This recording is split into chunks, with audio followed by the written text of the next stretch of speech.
How long will it take to recover? How has anyone ever recovered with my one before? I've been to like 10 forums and I've searched my exact theme and I can't find anyone with that. If you can show them, well, look, what you're learning here is going to release that. Here's the reasons why: because you won't be scared. You'll learn to be more rational, unconditional self-life, other acceptance, changing relationship with OCD, getting comfortable with uncertainty. They can see that it makes logical sense that all those pieces come together and disarm OCD. But what you can't do is just a constant chase of, oh yes, this is exact person, exact thought. Then they'll go, no, my thought was a little bit different. He's had it longer than me. Oh, he saw it differently. Oh, this happened. And then they get stuck, right?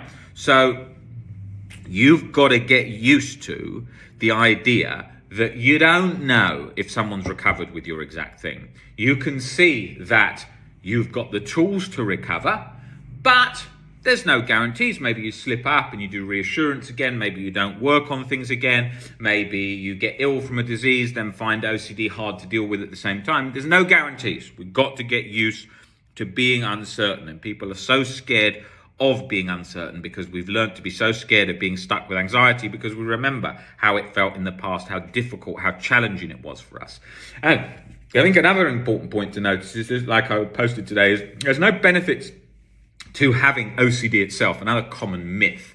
OCD, once we learn to get used to anxiety and OCD, which is the misfiring in the brain, that's not very nice experience, and we learn to bring it along for the ride. But in of itself, the disorder doesn't have any benefit. You often hear people say, oh, it's made me sharper, smarter at my business. No, it hasn't. Asthma has not made any improvements to someone's life, but then they may have got fitter because of the result of asthma. So then they've improved their life in a way they might not have done before.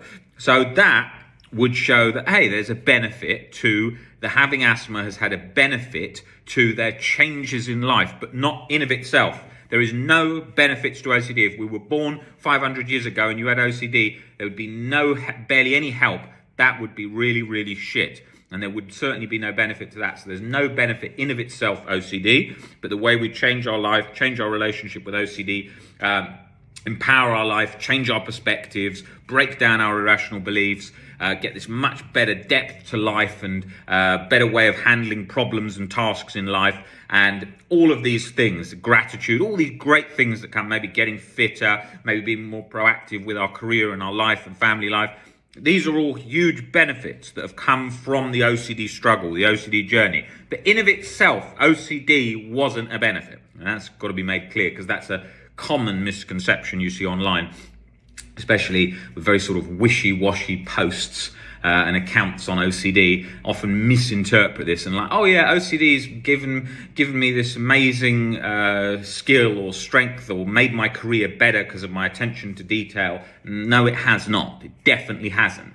Definitely has not done that. But it could easily be misconstrued as that. And so a very large part of what we do on these channels and accounts is to break down those myths, because there's so many myths in the OCD community, like the big one, thoughts are thoughts is all you need for OCD recovery. Absolute nonsense. If that was true, we just know that's factually incorrect by the number of people that are stuck with OCD. And trust me, they have definitely read 1, 2, 3, 4, 5, 6 books on thoughts are thoughts content, and they've not got better. So we know that thoughts are thoughts isn't as simplistic. It's not it's a disengaging with the thought is a key part of the journey, learning to disengage, but you're not going to be able to do that if you're bloody terrified of something, okay? So that's key. I mean, you try and tell someone thoughts are thoughts who's got contamination OCD, been in the house for 10 years, not left, and terrified of going anywhere near the bin. That's just a bin, that's just a thought. That ain't going to work. The same as if somebody then has a difficult life circumstance, maybe they get a disease, maybe they contract HIV, for example. You can't tell them it's just a thought because they have contracted it, right? And they've got to learn to deal with it from that point in time, because these things that sort of rattle the journey can just come at any time. I could suddenly get a disease. I could suddenly get COVID. I've had COVID. I could suddenly get COVID and then be, if I was so scared of COVID, and I couldn't just say, it's just a thought that you've got COVID. No, it isn't. I've got COVID. So I've got to learn to change my perception of COVID. That would be the problem. And that's key.